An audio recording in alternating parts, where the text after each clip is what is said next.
Hello and good evening. Welcome to you all and welcome to our event tonight. For those of you who don't know me, my name is Gavin Merrifield and I will be your host for the evening. After a largely successful first go at this new format earlier this month, we are continuing to broadcast our online talks here on YouTube and Facebook rather than on our old Zoom system.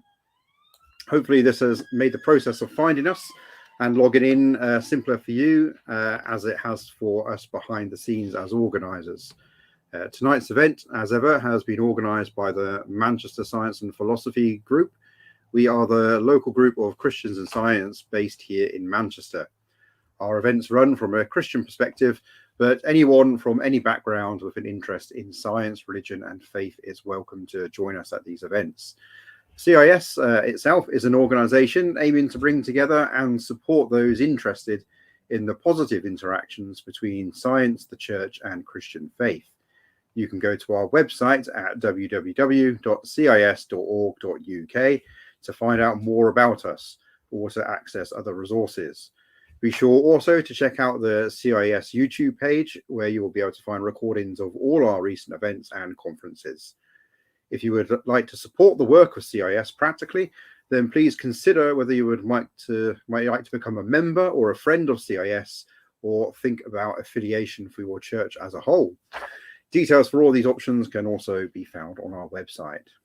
Tonight's event promises some interaction, and Steph Bevan, our speaker, has asked that if it's possible, you have a second device to hand, and she will, I think she's putting the notice up on the screen at the moment about where she would like you to point your web browser at. This Minty site just allows us to have a bit of instant interaction here on the StreamYard-based platform that we're using tonight. So as the evening goes on, Steph will explain more to us about how to use that. So just before I introduce her to you, a reminder that to stay up to date on our future events, you can follow our Eventbrite page, or you can ask to be added to our mailing list, the email of which is appearing on your screen now. So after tonight, our next event will be on Thursday, March 31st at 7:30 p.m, where we'll be joined by Joshua Smith, who will be joining us from across the Atlantic in the USA to talk about his new book, Robot Theology, a book all about how the church can usefully contribute to discussions around the development of AI and robotic technologies. If you stick around for the end of tonight's event, there's a short trailer for this book that we'll play for you as well. This evening, though, we are welcoming Steph Bevan. Steph is our current development officer here at Christians in Science. And she's also a public engagement manager with the Institute of Physics. And prior to these roles, she was a physics teacher and is a graduate of both UCL and Cardiff University. As you may have seen on our notices before we began, we are currently looking for a new development officer. That might be you if you're watching. Go to our website again for more details, as Steph will soon be leaving to add her considerable skills to the team at the Garden the Big Bang project, who we work with as well. Now, just as I hand over to Steph, I just want to say that we'll be aiming to finish round about 8:15 tonight, so a slightly earlier night than usual. But I think Steph will make the evening quite energetic, so we'll be quite grateful, I think, to finish a little bit earlier. So, Steph, over to you.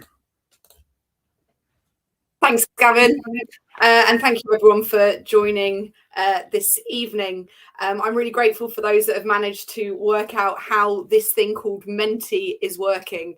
So for those of you that haven't managed to get on board, I'm just going to take a quick moment to explain. If you have a separate device, it may very well be useful to use that to access the website menti.com and enter the code 43932115. Those instructions will appear every point during my talk this evening where you will need to interact through that. So hopefully, if you lose track of that, it will come back when you need it. And what I want to do this evening is to share a little bit about my story, especially as I'm soon to move away from Christians in Science. I'd like to share a little bit more about who I am and where science and faith has interacted in my life. And to do that, I want to use my favourite and maybe lesser known Bible verse from Isaiah, which is this: "Come, let's climb God's mountain. He'll show us the way he works so that we can live the way we are made." And to start with this verse, I want to ask you all a question, and we're going to use Menti. We're going to have a little practice of how to use it, because I want to ask you, what do you think of when I say the word adventure? The instructions are there at the top. If you're already logged in on Menti, you should be moved forward to this question. And if you need a reminder, it's there at the top. And you should be able to type in a word or a phrase of what you think of when I say the word adventure, and they should all appear on the screen as we go.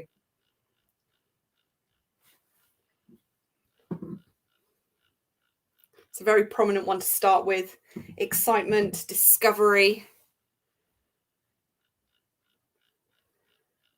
travel, new things.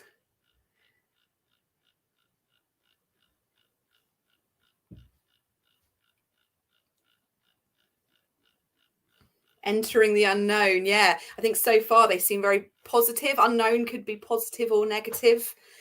Beyond comfort zone. Yeah, I like that. I'll give a few more moments while we wait for a few others. Thoughtfulness, wild nature, exploration, new people, fun, marvel. Brilliant. I love activity like this because it really gives me the opportunity to see where we're at as a group as we go into this talk today. So I bring up this word adventure because the first thing you need to know about me as your speaker this evening is that I love adventure. This is a picture of me on holiday recently, mountain biking in Madeira. And to some extent, this zest for life started at a very early age. But I did struggle to indulge this within the boundaries of London, where I grew up. But I knew when I decided I want to go to university that the opportunity for new adventures would in part have a role to play in which university I chose. Parents out there with teenagers might grimace at that, but it played more of a part in my option than maybe what I wanted to study. So at the age of 18, I moved to South Wales to study physics and music at Cardiff University. And the reason I joined Cardiff University is they had a lively and vibrant kayaking club. This is me on the Dart River in Dartmoor. And 11 years on, we're here today. And to save you some quick maths, I'm 29 next week. And there's rarely a weekend that goes by where I'm not up a mountain or in the sea or on a river somewhere. This is me with some friends in Snowdon a little while ago. And this was a very miserable and wet day, not far from my house, going mountain biking with some friends. And my friends back in London, who have known me from a very young age, often ask, why do I go? It's not something they saw of me as a younger person. And I go every time because whenever I go, I learn something new and it's really exciting. But as you've seen from the last two pictures, I go because it's great to spend time with my friends, all who I actually met through the kayaking club. I even married one of them. But the other thing I love about this adventure going outside is every time I learn more about God and his world. And it's important to highlight that some days I definitely don't want to go. This day that's pictured was miserable, wet and muddy. But when I got home, I felt so much better and healthier for having gone out and spent that time in that environment. And I also would be lying to say it goes without injury. here is an image taken a year ago on my birthday on the 6th of March, where I literally fell on my face mountain biking and it resulted in 4 stitches. So adventures don't come without its problems, its ups and downs, and to some extent, some suffering and pain. Let's go back to where I'm going with this. And that's this first part of the verse from Isaiah. Come, let's climb God's mountain. And I've talked about adventure because we are invited in this verse to go on an adventure with God. And for me, this adventure was quite simple. I grew up in South London, as I said, and I was brought up in a vibrant and lively church community. Both of my parents were Christian, but my parents had very different sort of upbringings themselves. So my dad came from a family of atheists and became a Christian when he was about 14. And my mum came from a more sort of conservative upbringing. So both of them really wanted me and my 3 siblings to have a really open experience to challenge and encourage ourselves in everything that we do. And that's always made me really curious about other people's beliefs and experiences. Now, even with that setting, I definitely wouldn't have called myself a Christian until I was about 14, when I began to take more seriously the historically recognized information about who Jesus was, but also what that meant for me personally. But that didn't mean everything was set from that moment, far from it. But I had accepted that invitation to climb God's mountain. And so my first question to you this evening is, what does your invitation to climb God's mountain look like? For some of you listening this evening, that may have happened and you might be reflecting on what that was. For some of you, that might be an open invitation you might want to consider.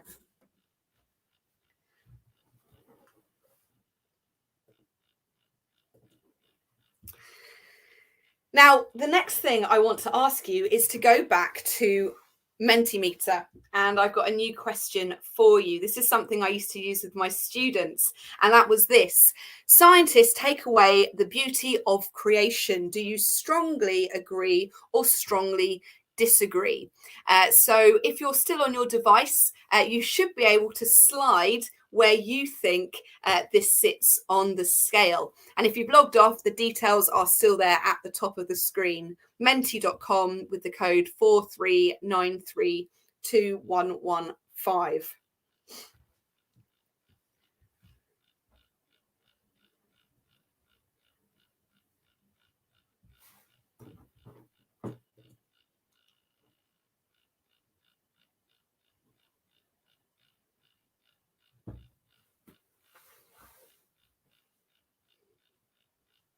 Okay, we've had a fair few votes in, and I think I can tell the demographic of the audience we have here this evening.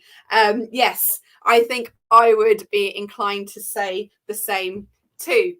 Well, I want to show you someone else that would agree with us as an audience, and that is someone you may have heard of, which is Richard Feynman, who was a theoretical physicist.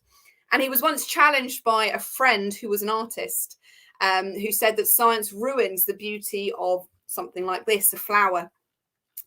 And Feynman's response was this: in that flower, I could imagine the cells in there, the complicated actions inside, which also have beauty. I mean, that's not just beauty at this dimension, at 1 centimeter.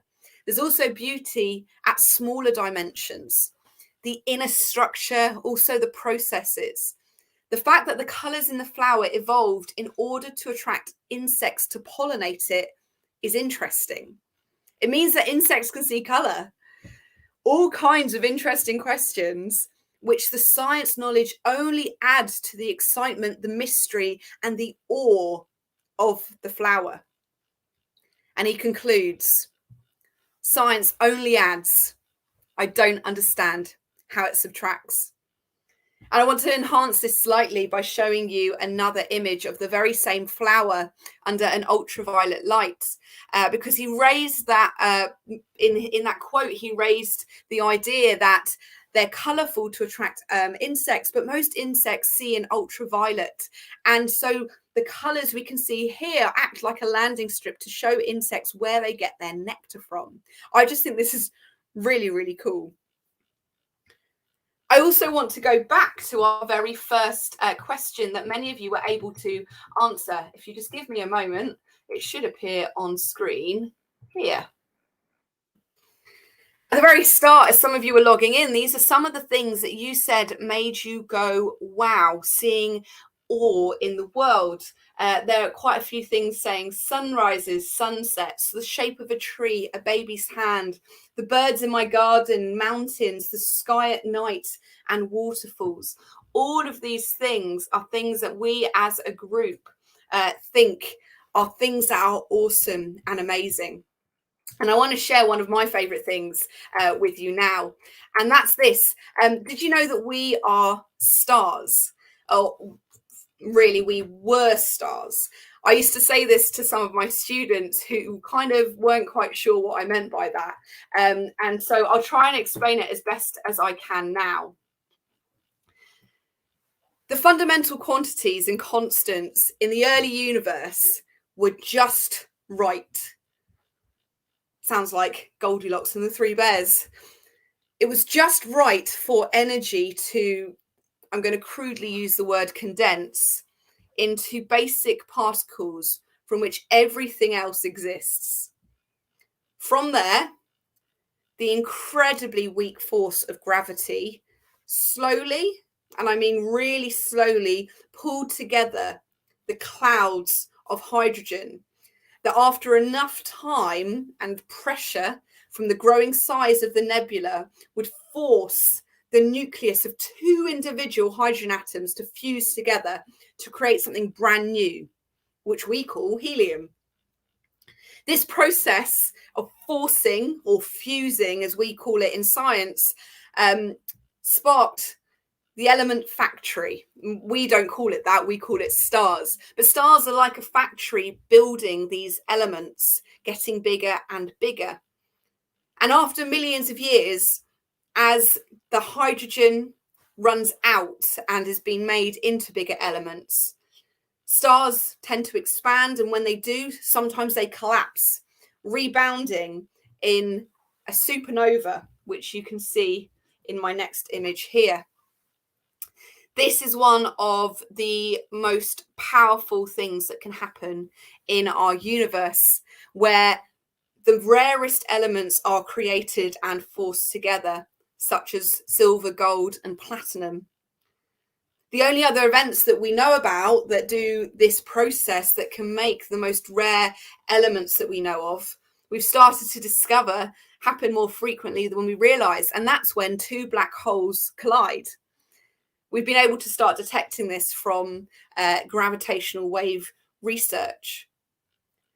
And after they've exploded and scattered those heavy elements in this cloud of dust, the process begins again, but this time we've got a soup of lots of interesting different elements that start pulling and drawing back together, forming uncountable numbers of solar systems, including possibly a unique solar system that is life permitting and with one of 8 planets that has been named Earth.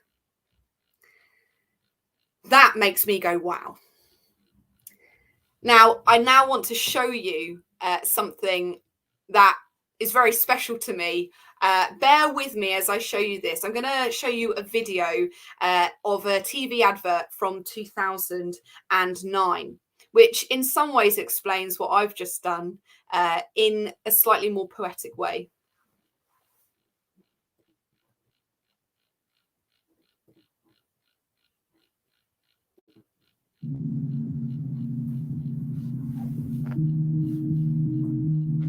It's time to bring this place to life.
Now, it may have surprised you at the end that that was an advert for Guinness.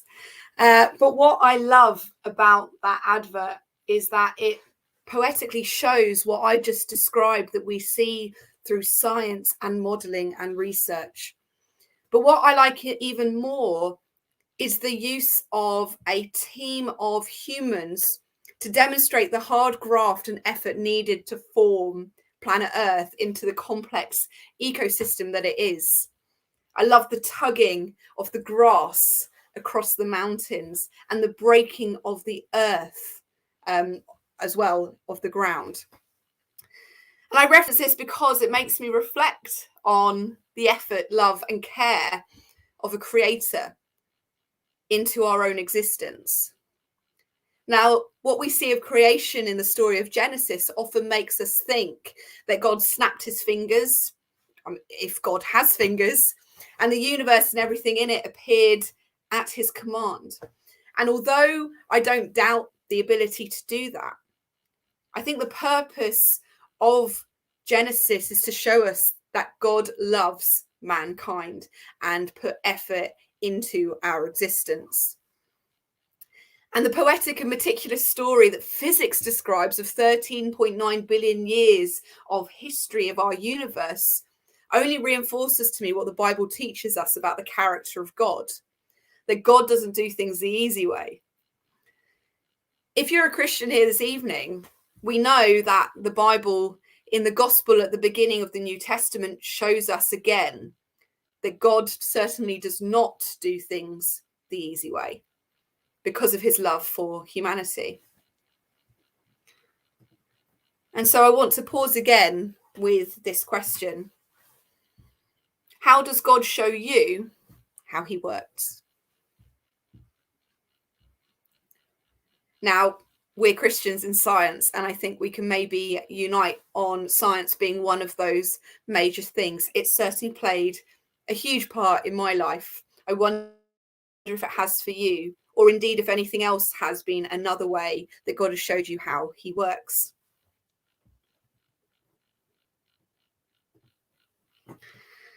Now, the same year that advert came out, I was actually picking the subjects I wanted to do at A-level, and I was pretty good at maths in school.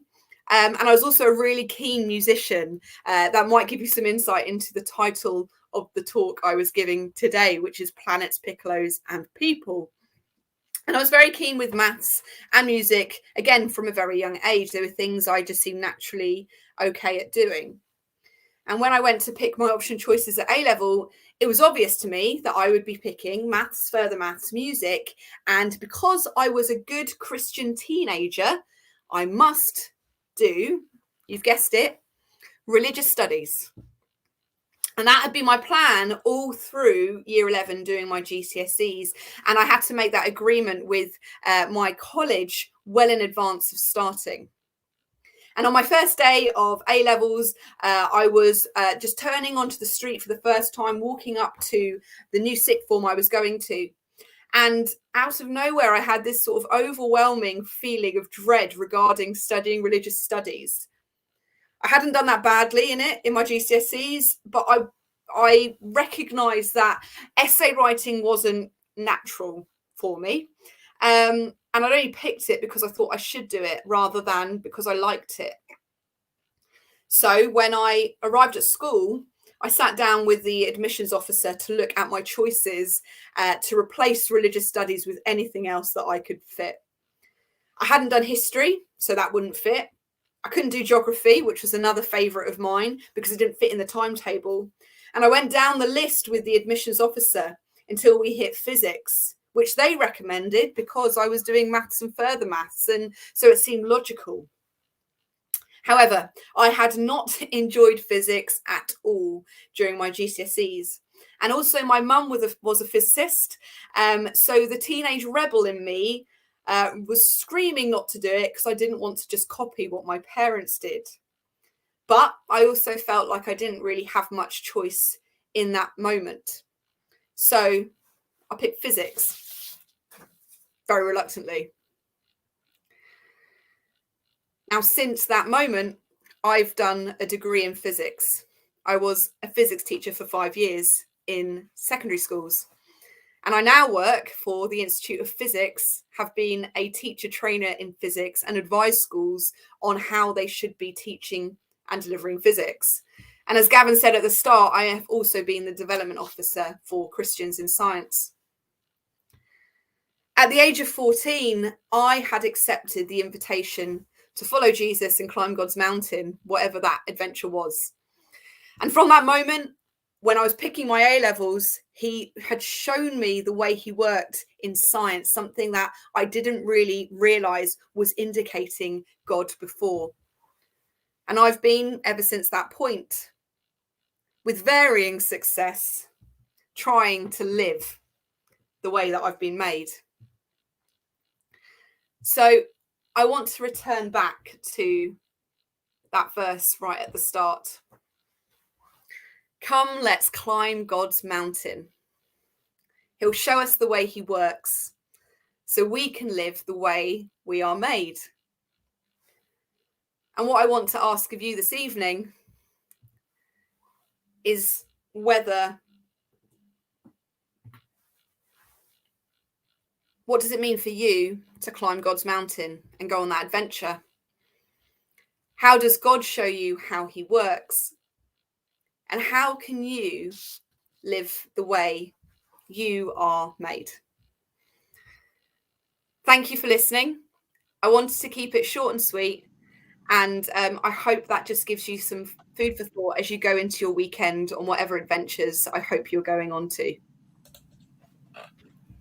Thank you very much, Steph, for that. It's a nice inspiration, I think, as we go into the weekend as well, especially. It's been, I think, a difficult week for us all watching the news. So it's good to be reminded that actually God is still in control, and we don't have to stress too much in those ways. So we'll have a short period now for questions. If you would like to put any questions that you have in the comment field, if you want to respond to Steph's last slide there as well, the questions she was asking there. So as usual, as I wait for your questions to come in, I get to ask the first questions. So just to start off with, Steph, where do you want to see kind of science faith engagement develop? Because you've been a teacher, you've been working for the Institute of Physics, you're currently the development officer here for CIS, so you're clearly quite passionate about this field. Where would you like to see it go next? What a brilliant question.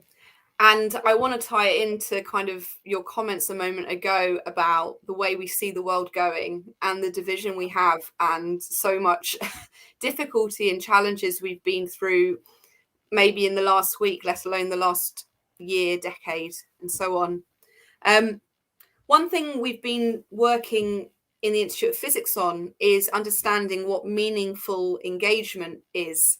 And when we say meaningful, we've defined it in the Institute of Physics as being two-way. And so rather than providing a lecture and telling someone about physics, what we really should be doing is having a two-way conversation where we're actually learning about the people we're interacting with as well, because there's so much we can learn from them.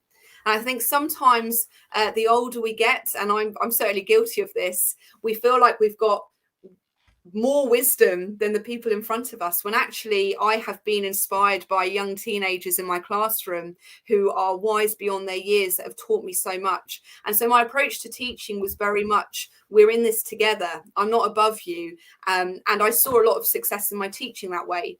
And so the way I'd like to see science and faith engagement going is to not be against each other and to create more opportunity for conversations and learning from each other, rather than us just trying to reach out and tell people that science and faith works. I want to see us as science communicators reach out and go, you teach me, you've got something to share with me, because that's a really great way of engaging people and something we've seen a lot of success in at the Institute of Physics. That preempts my next question a little bit, which was going to be what's next for you? What will you be doing over at Garden the Big Bang? We've really valued your work here with us at CIS. And so it's kind of, we're not losing you over to God on the Big Bang. You're kind of moving to the side to kind of still keep working in partnership with us. So what can we expect to see from you in the future? Hopefully lots of things. So I certainly don't see it as goodbye, and I really have loved my work and role with Christians in Science over the last 2 years. But what my reason going into Christians in Science, I left teaching and for the role, and I have certainly missed interaction face to face with younger people. That doesn't mean I don't like adults. I certainly do work with adults a lot, and I love that. But I really do miss that engagement with young people and what they can share. So working with God and the Big Bang is next for me, at least for the next couple of years. And we're hopefully going to do a lot more work with engaging church communities and families in those conversations. So not just young people, but also their parents and the wider community. Again, it goes back to your last question. It's not just sort of that one-to-one, but also engaging everyone, because you can have a lot of influence if you're working with a wider community rather than individuals. So yeah, I'm going over to God and the Big Bang to do some more schools work, and also work with church communities too, to try and find new and different ways to engage young people in the science and faith conversation. Talking of your time in school, is when we've got a teacher in front of us. Were there opportunities to talk about science and faith in the school and the science classroom, rather than just in the RE classroom? Yes, and that surprises people. I know I've worked with Christian colleagues who are very scared to do so because they're worried about repercussions. But often I find the children can't help but talk about it themselves as well. And the last school I worked in was a predominantly Muslim school. And there were often points where maybe an angsty, flippant teenager would say something like, "Miss, I can't learn that because of what I believe." And that was a great opportunity to not enforce anything I believe, but just say, cool. I mean, I'm a Christian and I think it works, and this is how I understand it. Maybe that's a way for you to look at it. Maybe not. One thing I would try and avoid is you just need to learn it for the exam, because that isn't helpful and creates, again, another barrier that we're trying to remove. But yeah, there are opportunities. And one thing that I have found in my experience is atheist science teachers want to have these discussions but don't know how. And with my experience working with schools through the Institute of Physics, it was often my colleagues who were atheists that wanted to know, how do I, as a not religious person, respond to a classroom of children, maybe in a Church of England school? How can I actually foster a positive relationship with them over science and faith issues? So I never found it a barrier, and actually a lot of people are interested and open to this. And I want to encourage science departments to do that more, because that's often the main restriction in schools to exploring this further. Well, a question that's been emailed to me rather than the comments. That's good. Do you think that the church is focused too much on proof rather than remembering wonder and awe? I guess we could add mystery to that as well. My thought on this is, I love exploring science and what that means for my faith. And sometimes I need an answer and sometimes I don't. And frankly, most of the time I don't. There are certain issues in science and faith which are very topical, like the Big Bang and evolution.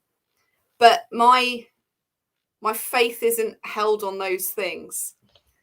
And we know as Christians that proof of God is a challenging thing. We might have evidence pointing towards, but proof is a tricky word. And actually, I'm going to go another direction with this, because you can't prove anything in science. You just have your best current answer and model.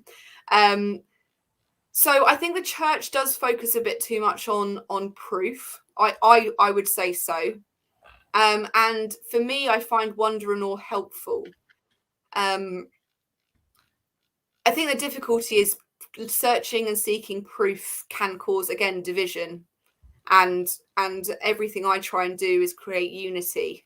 I was at an event this week where I met with some people who were exhibiting who were absolutely and definitely the opposite end of the spectrum in terms of science and faith. To me, they were Christians themselves, but they completely disagreed with maybe my stand on lots of science and faith issues.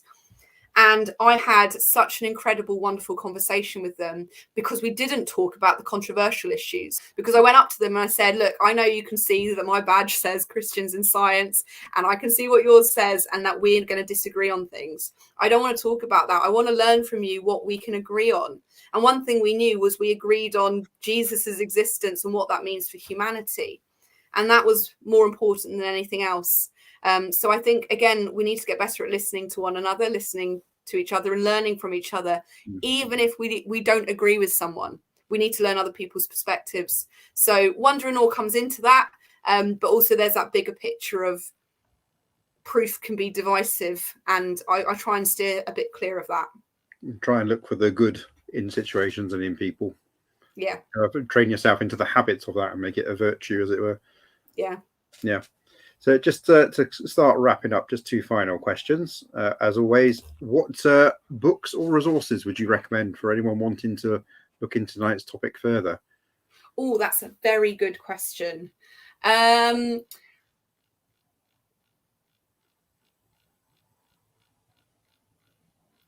you know what? This might not be helpful at all, because there's one book that I know you're going to laugh at, because you know what my favorite book is, which is Galileo's Daughter, which is not really on this topic at all, but it really is my favorite topic on science and faith, particularly looking at sort of powerful and influential women in history that have done a lot of science and also have faith. Galileo's Daughter, I can even do a little pitch here because I know it's on my bookshelf, is a book about Galileo's daughter, who is very famous in the science and faith dialogue, but his illegitimate daughter, Sir Marie Celeste, was a nun and supported him in a lot of his research, and I found that really exciting. The other thing I love about it is the information about Galileo's dad in it, because Galileo's dad is called Vincenzo, and he was a musician, and he used physics to try and explore how musical instruments work. And if you can remember back to earlier on in my talk, I said I did physics and music at uni. So anything acoustics and sound is right up my street. I think it's actually a book that's right on topic. And the way it talks about science and faith, it may be from a few centuries ago, but there's so much we can learn from it in our conversations today. Yeah, I think you're right. I think it's what I see of it, and I'm inspired by Galileo, Vincenzo, and Sor Marie Celeste, the three, real life people, is their love and pursuit of science to, explore God's world, and therefore living the way they're made, if you want to frame it in my talk, because all three of them do that, and they use science to do that. And I find that exciting as a physicist myself. So then the final question, which you've kind of already covered, but if you could give us a snappy sentence or two to finish. What is the key lesson you would like Christians and the church to take on board from your approach to matters of science and faith? The key message is listen to someone else, even if you don't agree. Learn from them, because I'm sure there is something that they can teach you, no matter who they are or where they come from. Brilliant. So that, I think, is really drawing our meeting to a close. We're coming up to 8:15, as we said. So I'd just like to thank Steph very much for her presentation. And we do wish her all the very best over at God and the Big Bang. But you will see her in action again for CIS soon as well, because on May the 7th, we have a conference up in St. John's in Durham that you're all very welcome to come to as well, which will be on science, faith, and public engagement. So a lot of the stuff we'll be talking about tonight, we're going to gather together a lot of the organizations engaged in science and faith in the UK, and have a day kind of talking and chatting and getting to know each other, and seeing what we can do together that's positive and proactive in this area. So that's on May the 7th up in Durham. We're aiming to make the conference a hybrid event as well.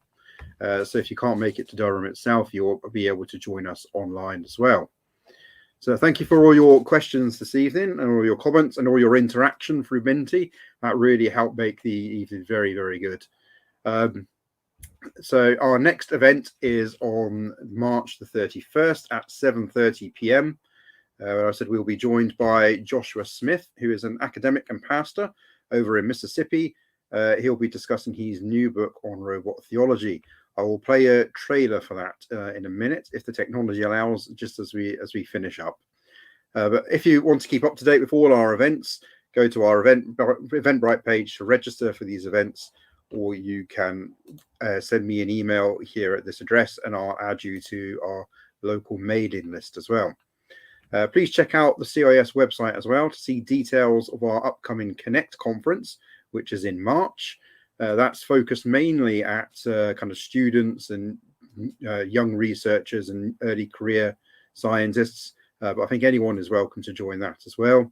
You'll also see on the CIS website details for the vacancies that I mentioned earlier, which I just realized I forgot to put in the notices at the start, but we're looking for a new development officer, and we're also looking for a new membership secretary.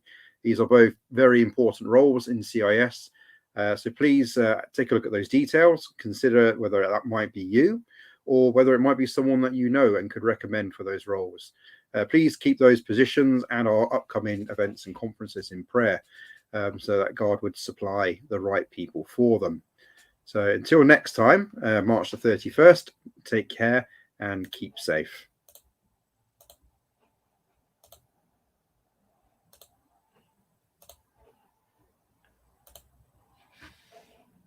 The writer of Ecclesiastes opens his book with this line: everything is pain. There's